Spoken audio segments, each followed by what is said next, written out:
Teman-teman di sini akan menjelaskan tentang pengertian motivasi. Di sini pengertian motivasi ada secara umum dan menurut ahli. Secara umum, motivasi adalah suatu dorongan atau alasan yang menjadi dasar semangat seseorang untuk melakukan sesuatu untuk mencapai tujuan tertentu. Sedangkan menurut Friends and Raven, motivasi adalah sesuatu yang mendorong seseorang untuk menunjukkan perilaku tertentu. Tujuan dari motivasi yaitu untuk menggerakkan atau menggugah seseorang agar timbul keinginan dan kemauannya untuk melakukan sesuatu sehingga mendapatkan hasil atau tujuan tertentu yang diinginkan. Kemudian jenis-jenis motivasi. Di sini jenis motivasi itu ada menjadi dua. Motivasi intrinsik dan ekstrinsik. Motivasi intrinsik adalah motivasi yang berasal dari dalam diri seseorang. Sedangkan motivasi ekstrinsik adalah motivasi yang berasal dari luar. Contohnya, motivasi intrinsik itu yaitu seseorang yang senang membaca buku, tidak usah ada orang yang menyuruh untuk atau mendorongnya untuk membaca buku karena ia sudah rajin untuk membaca buku untuk dibacanya. Sedangkan untuk contoh motivasi ekstrinsik yaitu seseorang yang semangat kerja karena sesuatu hal. Contoh misalkan ingin naik pangkat atau ingin naik gaji. Ini menjadi faktor dorongan dari luar yaitu keinginan untuk mencapai tujuan tertentu. Dia semangat. Kemudian ada fungsi motivasi. Fungsi motivasi ini ada 3 sebagai pendorong, pengarah, dan penggerak. Motivasi sebagai pendorong itu bertujuan untuk menimbulkan kelakuan atau suatu perbuatan. Contohnya belajar, bekerja, dan lain-lain. Terus sebagai pengarah, yaitu tujuannya untuk mengarahkan perbuatan seseorang kepada pencapaian tujuan yang diinginkan. Terus sebagai penggerak, yaitu untuk menggerakkan tingkah laku seseorang untuk mencapai tujuan tertentu. Kemudian faktor penentu kinerja manajemen motivasi menurut Griffin. Yang pertama ada motivasi, kemampuan, dan lingkungan pekerjaan. Motivasi yaitu terkait dengan keinginan seseorang untuk melakukan pekerjaan. Kemampuan atau ability yaitu kapasitas dari tenaga kerja atau SDM untuk melakukan pekerjaan. Yang ketiga lingkungan pekerjaan yaitu sumber daya dan situasi yang dibutuhkan untuk melakukan pekerjaan tersebut. Nah, setelah itu ada proses motivasi, yaitu proses motivasi sebagai pendorong perilaku individu. Yang pertama, nah, seseorang pasti akan mempunyai kebutuhan masing-masing. Nah, dari kebutuhan itu akan terdorong seseorang untuk mencari jalan keluar untuk memenuhi kebutuhan tersebut. Setelah ada pencarian jalan keluar, mereka pasti akan melakukan hal tersebut untuk mencapai sebagai proses dari pencarian jalan tersebut.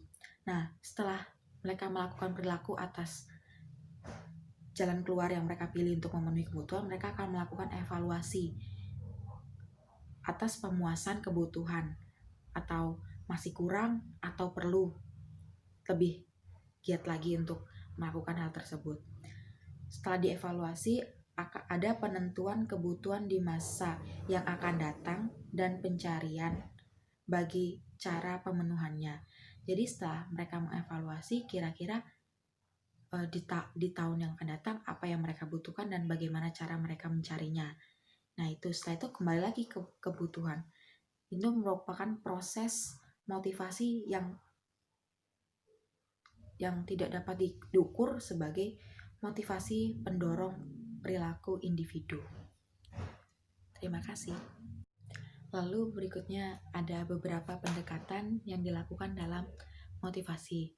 Pendekatan yang pertama yaitu pendekatan tradisional, yaitu pendekatan yang memandang bahwa pada dasarnya manajer atau seorang pemimpin memiliki kinerja yang lebih baik dari pekerja dan para pekerja hanya akan menunjukkan kinerja yang baik sekiranya diiming-imingi dengan kompensasi uang. Artinya bahwa pekerjaan mereka baik buruknya diukur menggunakan uang. Semakin besar uang yang mereka dapat, kemungkinan semakin besar kinerja yang mereka laksanakan dan semakin baik pula kinerja tersebut.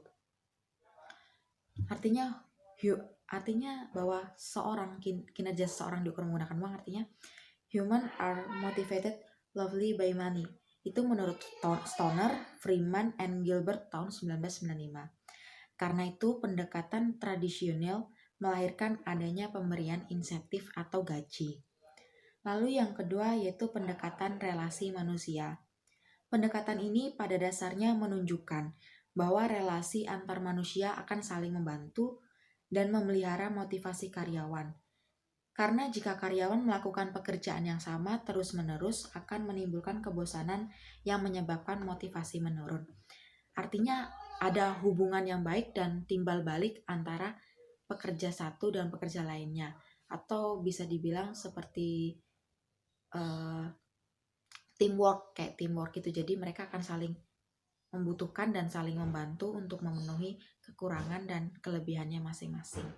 Perspektif pengharapan mengenai motivasi. Perspektif ini memandang bahwa motivasi seseorang dalam berperilaku dan bekerja sangat tergantung pada tingkat penghargaan yang akan diperolehnya. David Nedward dan Dr. Nedward mengungkapkan beberapa asumsi yang terkait dengan perilaku seseorang dalam berorganisasi. Asumsi tersebut meliputi 1. Perilaku sangat ditentukan oleh kombinasi dan berbagai faktor individu dan faktor lingkungan. Yang kedua, perilaku individu dalam organisasi senantiasa ditentukan oleh berapa keputusan setiap individu. Yang ketiga, individu memiliki keragaman kebutuhan, pengharapan, dan tujuan. Yang keempat, masing-masing individu cenderung akan berperilaku berdasarkan alternatif perilaku yang terkait dalam tim harapan mereka. Keempat asumsi tersebut dapat dirumuskan dalam model pengharapan atau expansive model. Sebagaimana diungkapkan oleh Stoner, Freeman, dan Gilbert 1995, terdapat 3 komponen dalam pengharapan, yaitu yang pertama, pengharapan terhadap hasil yang akan diperoleh. Setiap orang pasti akan memiliki harapan-harapan terkait pekerjaan yang ia lakukan atau ia rasakan selama ini. Yang kedua, dorongan terhadap motivasi.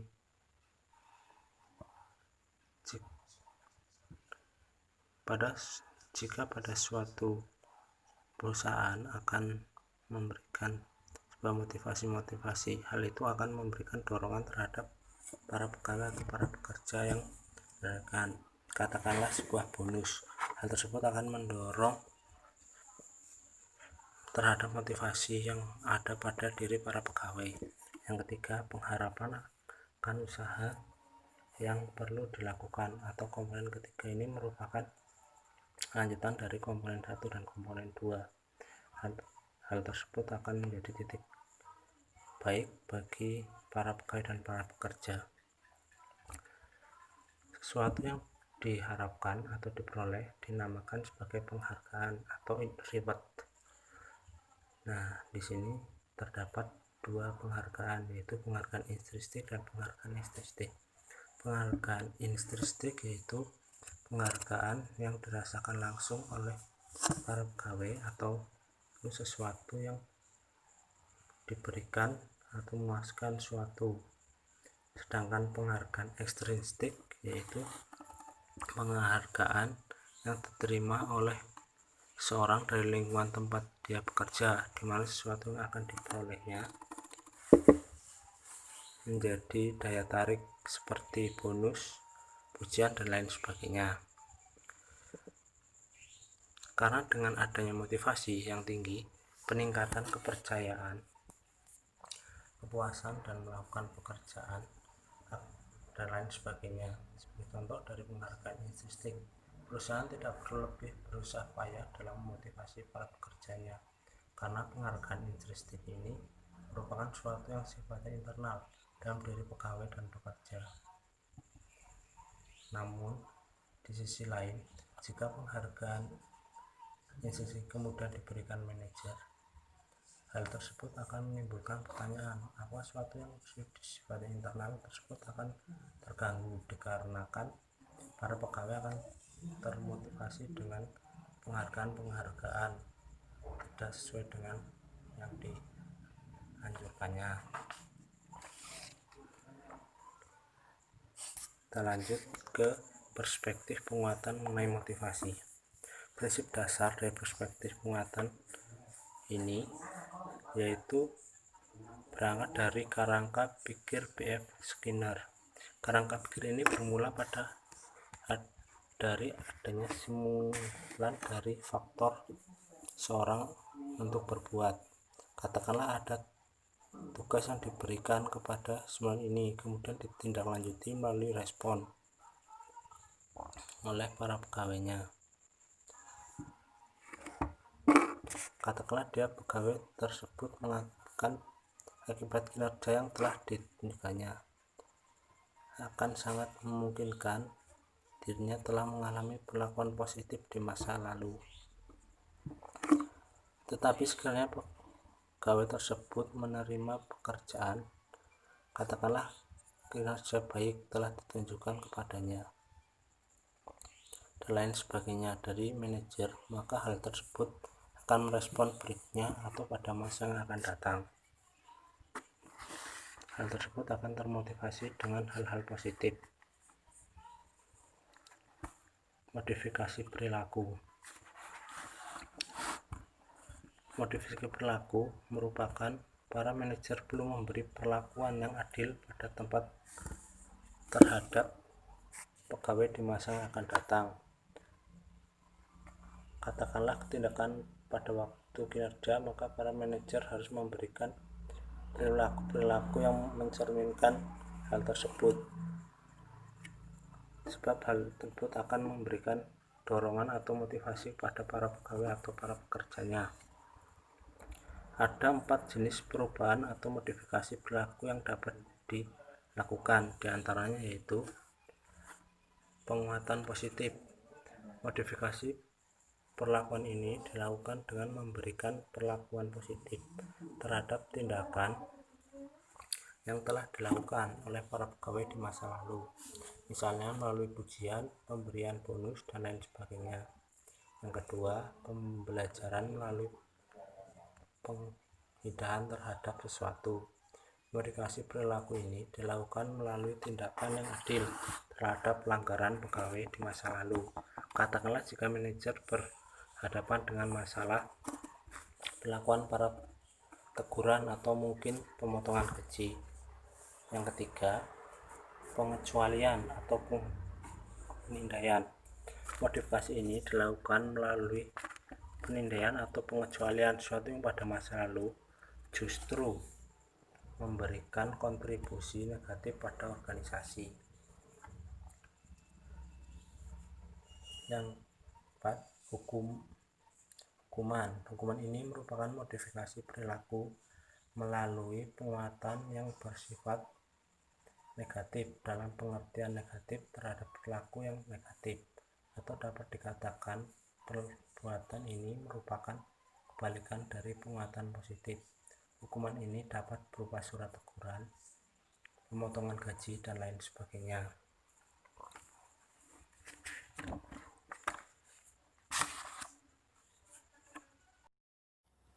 Konsep dasar kepemimpinan.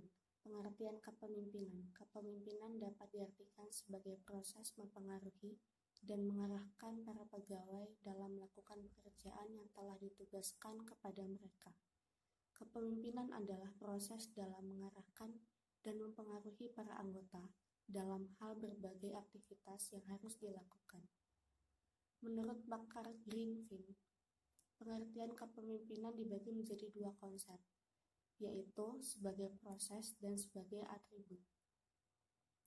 Sebagai proses, kepemimpinan difokuskan kepada apa yang dilakukan oleh para pemimpin, yaitu proses di mana para pemimpin menggunakan pengaruhnya untuk memperjelas urusan organisasi bagi para pegawai, bawahan, atau yang dipimpinnya, memotivasi mereka untuk tujuan tertentu. serta membantu menciptakan suatu budaya produktif dalam organisasi. Perbedaan manajemen dan kepemimpinan. Contoh 1, kegiatan penyusunan rencana. Di dalam manajemen, perencanaan dan penganggaran penentuan secara spesifik dari kegiatan untuk pencapaian tujuan serta pengalokasian segala sumber daya yang dibutuhkan. Di dalam kepemimpinan, penentuan arah kegiatan, menyusun visi atau tujuan jangka panjang yang akan diraih oleh organisasi serta strategi perubahan yang harus dilakukan. Contoh kegiatan 2 yaitu membangun relasi antar manusia atau kelompok kerja untuk merealisasikan rencana. Di dalam manajemen, pengorganisasian dan penempatan SDM, menyusun struktur organisasi, prosedur kerja, tanggung jawab dari setiap bagian, serta metode implementasi. Di dalam kepemimpinan, mengkomunikasikan visi kepada orang-orang serta membangun kerjasama dengan orang-orang yang siap untuk mewujudkan visi secara bersama-sama. Contoh 3, implementasi rencana. Di dalam manajemen, pengawasan dan pemecahan masalah. Pada tahap implementasi, tugas manajemen adalah melakukan pengawasan dan pengendalian atas berbagai kendala yang mungkin ditemui. Di dalam kepemimpinan, memotivasi dan memberikan inspirasi. Peran yang dilakukan pada saat implementasi adalah memotivasi orang-orang yang telah sepakat bekerja sama untuk melakukan implementasi dari apa yang telah dibangun sebagai upaya pencapaian visi. Manajemen dan kepemimpinan, kedua-duanya sangat diperlukan. Manajemen diperlukan untuk merealisasikan rencana dan pencapaian target yang telah ditentukan. Kepemimpinan diperlukan untuk melakukan perubahan dalam rangka beradaptasi dengan perubahan yang ada untuk mencapai tujuan organisasi. Kepemimpinan melibatkan 4 aspek. 1. Pengikut atau followers. 2. Perbedaan kekuasaan atau distribution of influence. 3. Penggunaan kekuasaan untuk mempengaruhi atau power to influence. 4. Nilai yang dibangun atau leadership value. Agar kelompok dapat beroperasi secara efektif, seorang pemimpin harus memiliki 2 fungsi. Fungsi yang terkait dengan tugas atau pekerjaan atau task-related function. 2. Fungsi yang terkait dengan hubungan sosial atau pemeliharaan kelompok atau group maintenance function. Baik, di sini saya akan menjelaskan tentang pendekatan kepemimpinan dan gaya kepemimpinan. Pendekatan personal mengenai kepemimpinan bersumber dari sebuah pernyataan yang sangat simpel. Siapa sih pemimpin itu dan apakah menjadi pemimpin itu dilahirkan atau dapat dipelajari? Apakah yang membedakan antara kepemimpinan dengan pemimpin? Dan disinilah pendekatan kepemimpinan secara personal dapat mencoba melihat pemimpin dari sisi personal atau karakteristik figur dari seseorang tersebut. Pemimpin yang bukan pemimpin, banyak sekali pandangan yang kita jumpai. Bahkan barangkali kita pernah mendengar bahwa seseorang pemimpin itu cerdas dan tegas misalnya. Akan tetapi pada kenyataannya kita bertanya-tanya, orang cerdas dan tegas itu seperti apa? Apakah seseorang yang harus memiliki titel yang tinggi, yang banyak mengantongi gelar di namanya? Pandangan bahwa pemimpin itu cerdas dan tegas itu pada kenyataannya menimbulkan sebuah pro dan kontra. Terlebih dari kenyataannya bahwa seseorang yang tidak memiliki kriteria tersebut lebih disegani masyarakat dan bisa dipercaya oleh masyarakat. Hal ini yang menjadikan sebagai pemimpin oleh masyarakat. Pemimpin efektif dan pemimpin tidak efektif.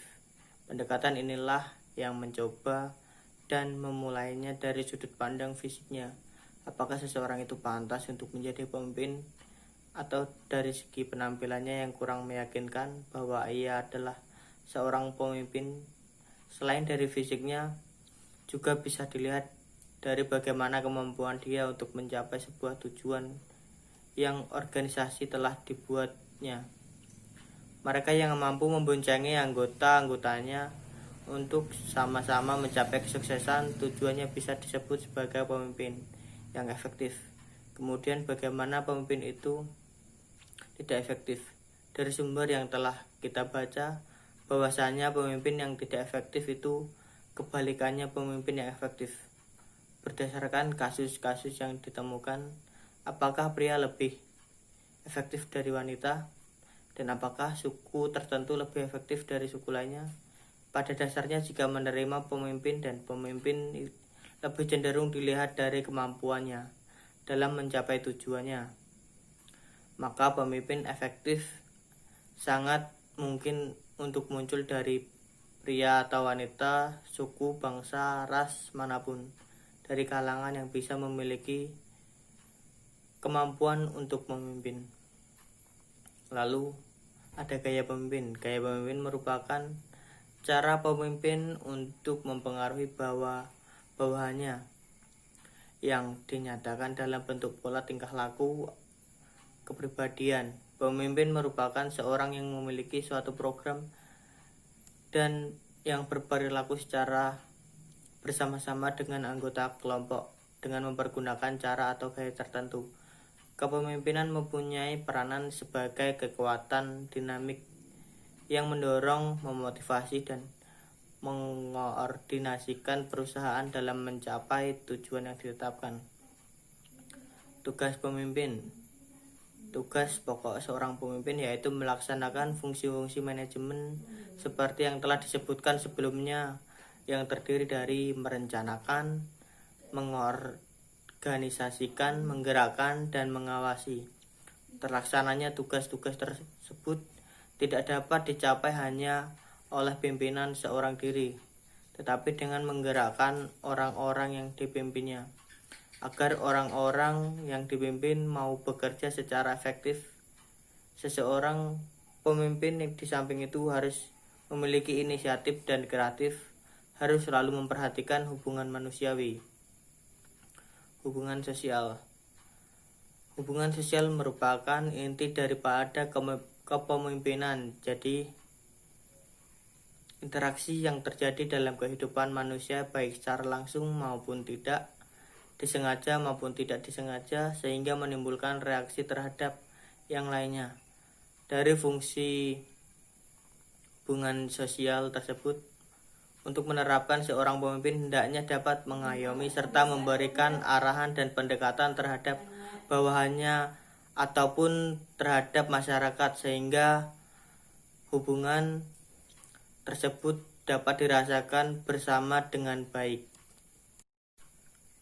Dalam gaya kepemimpinan dibagi menjadi dua, yaitu kepemimpinan berorientasi kerja dan kepemimpinan berorientasi pada orang-orang. Kepemimpinan berorientasi pada kerja adalah kegiatan memberikan informasi latar belakang pada para karyawan baru yang dibutuhkan untuk melakukan suatu pekerjaan secara memuaskan. Contohnya seperti peraturan perusahaan. Tujuan orientasi karyawan adalah untuk membantu karyawan dapat bekerja dengan baik, sehingga dapat meningkatkan produktivitas kerjanya dan pada akhirnya akan mendukung pencapaian tujuan perusahaan. Gaya kepemimpinan berorientasi pada orang-orang. Pemimpin lebih memberikan motivasi daripada mengadakan pengawasan terhadap bawahan. Pemimpin melibatkan bawahan dalam mengambil keputusan. Pemimpin lebih bersikap penuh kekeluargaan, percaya hubungan kerja sama yang saling menghormati di antara sesama anggota kelompok. Saya akan melanjutkan dari penjelasan, yaitu managerial grid. Terdapat 5 macam, yaitu pada grid 1.1 atau impoverished leadership. yaitu manajer sedikit sekali usahanya untuk memikirkan orang-orang yang bekerja dengannya dan produksi yang seharusnya dihasilkan oleh organisasinya. Dalam menjalankan tugas, manajer dalam grid ini menganggap dirinya sebagai perantara yang hanya mengkomunikasikan informasi dari atasan kepada bawahan. Lalu ada pada grid 1.9 atau country club leadership, yaitu gaya kepemimpinan ini dari manajer grid ini ialah mempunyai rasa tanggung jawab yang tinggi untuk memikirkan orang-orang yang bekerja dalam organisasinya. Tetapi pemikirannya mengenai produksi rendah. Manajer seperti ini dinamakan pemimpin klub atau the country club management. Manajer ini berusaha untuk menciptakan suasana lingkungan yang semua orang biasa bekerja rileks, bersahabat, dan bahagia dalam organisasinya. Pada grid 9.1 atau task leadership, yaitu manajer disebut sebagai manajer yang menjalankan tugas secara otomatis.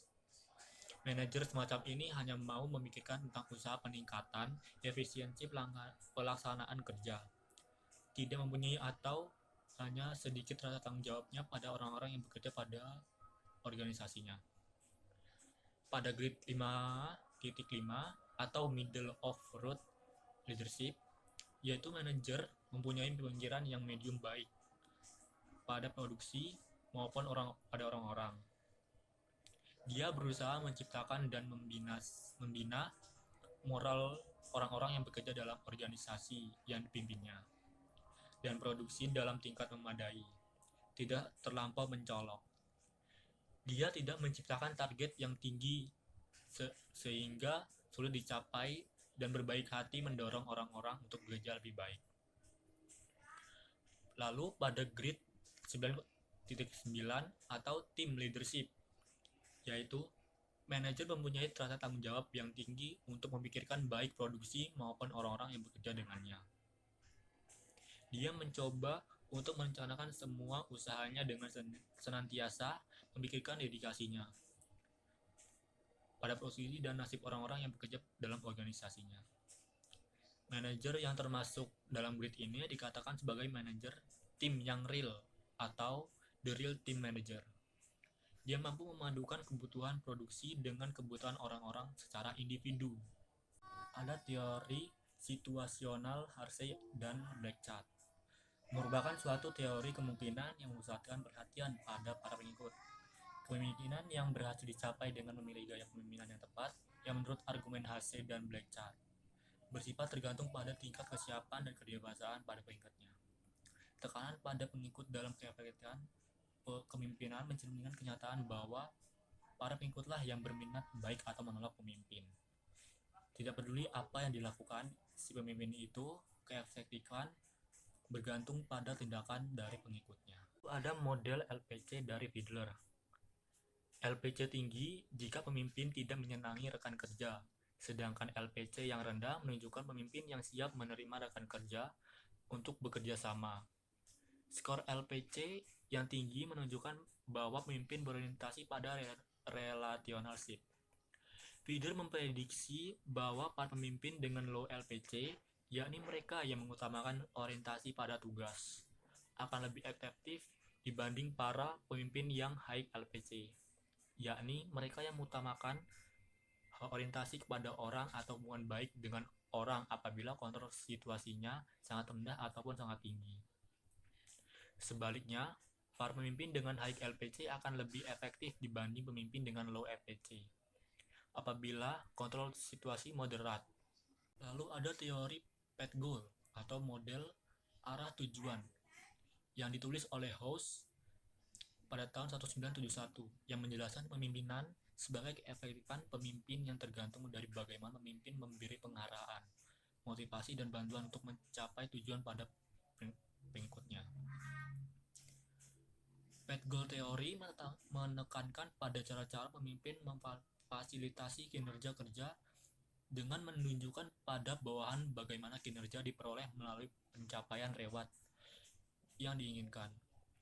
Path goal teori juga mengatakan bahwa kepuasan kerja dan kinerja tergantung pada ekspektasi bawahan. harapan-harapan bawahan tergantung pada ciri-ciri bawahan dan lingkungan yang dihadapi oleh bawahan. Kepuasan dan kinerja kerja bawahan tergantung pada leadership before dan leadership style. 4. Tipe kepemimpinan. Yang pertama, pemimpin suportif, yaitu gaya kepemimpinan ini menunjukkan perhatian pada kebutuhan pribadi karyawannya. Lalu yang kedua, pemimpin direktif, pemimpin yang memberikan bimbingan khusus pada karyawannya dengan menetapkan standar kerja, mengoordinasi kinerja, dan meminta karyawan untuk mengikuti aturan-aturan organisasi. Lalu yang ketiga ada pemimpin prestatif, pemimpin yang menetapkan tujuan yang menentang pada bawahannya dan meminta bawahan untuk mencapai level performance yang tinggi.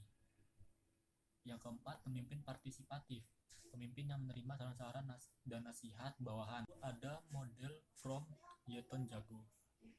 Yang pertama ada autocratic style, atau bisa disingkat AI dan AII. Yang kedua konsultatif style, bisa disebut juga CI dan CII.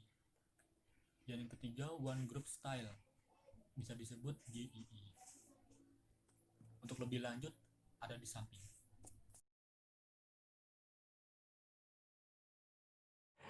Baik, saya akan membahas pendekatan lain mengenai kepemimpinan. Yang pertama, kepemimpinan substitusi. Pemimpin dengan tipe ini adalah pemimpin yang membimbing atau memotivasi para pengikut mereka pada arah tujuan yang telah ditetapkan dengan cara memperjelas peran dan tugas mereka. Yang kedua, kepemimpinan karismatik, yaitu pemimpin yang antusias dan percaya diri, yang kepribadian dan tindakannya mempengaruhi orang untuk berperilaku dengan cara tertentu. Karakteristik pemimpin yang karismatik, yang pertama mempunyai visi, yang kedua menyampaikan visi, yang ketiga bersedia menerima resiko untuk mencapai visi, yang keempat sensitif terhadap kendala lingkungan dan kebutuhan pengikutnya. Yang kelima, menunjukkan perilaku luar biasa. Kemudian teori kepemimpinan karismatik menurut Robert House memiliki 3 ciri. Yang pertama, rasa keyakinan yang sangat tinggi. Yang kedua, dominasi. Yang ketiga, keyakinan yang kuat akan pendapatnya. Kemudian menurut Warren Bennis memiliki 4 ciri. Yang pertama, mempunyai visi atau maksud yang meyakinkan. Yang kedua, dapat menyampaikan visi dengan jelas. Yang ketiga, konsisten dan fokus dalam mengejar visi. Yang keempat, tahu mempunyai kekuatan dan menggunakan. Kemudian menurut Joy Conger dan Rabindra Kanungo memiliki 7 ciri. Yang pertama, keyakinan diri. Kedua, visi. Ketiga, kemampuan mengartikulasi visi. Kemudian yang keempat, keyakinan yang kuat akan visi. Yang kelima, perilaku yang lain dari yang biasa. Yang keenam, penampilan sebagai agen. Yang ketujuh, kepekaan lingkungan. Kemudian yang ketiga, kepemimpinan transformatif.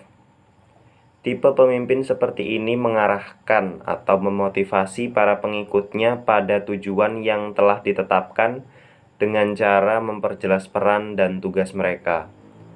Pemimpin transformasional atau transformational leaders menginspirasi para pengikutnya untuk mengenyampingkan kepentingan pribadi mereka demi kebaikan organisasi, dan mereka mampu memiliki pengaruh yang luar biasa pada diri pengikutnya.